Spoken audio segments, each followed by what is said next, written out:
Samsung has slimmed down its devices, the Galaxy Z Fold 7 and the Z Flip 7. I'm here at Samsung Unpacked, so let's unpack it. All right, let's start off with the Galaxy Z Fold 7 because this is the really impressive device. Unfolded, that is 4.2 millimeters, which is really impressive. Folded, it's 8.9 millimeters, which is still also really impressive. The idea here is when you're holding this, it's not supposed to feel like this weirdly bulky foldable, and in my hand it really does just feel like a standard phone, and then you can open it up and have that wider 8-inch display, which is really great. Just a couple months ago, we were talking about the Galaxy S25 Edge and how thin and light that is. Imagine that, and then put it into a foldable, and you've got this guy right here. One of the most impressive things about this phone is that the battery remains at that 4,400 milliamp hours. So even though the device is thinner, you're not taking that hit on battery life, which I think would have been a really huge bummer, so I'm glad they maintained that. So there's 3 cameras on the back here. We've got the 200 megapixel wide camera, which is great, borrowing that from the S25 Ultra. There's a 10 megapixel telephoto camera and a 12 megapixel ultra wide.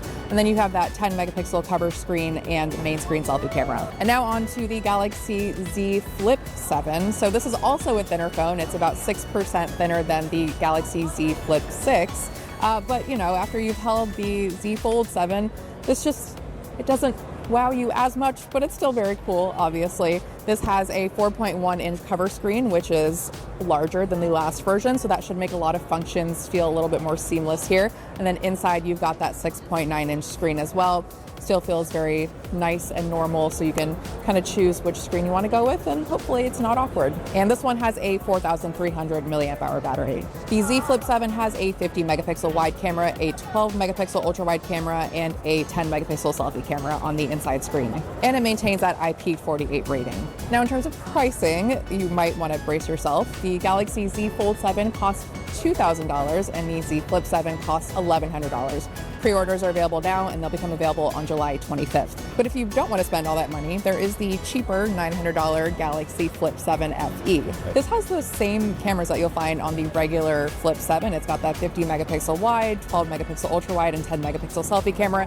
But the caveat is you've only got that 4,000 milliamp hour battery, and it's got the 2400 Exynos processor. So slightly lower performance, but hey, at least you don't have to break the bank.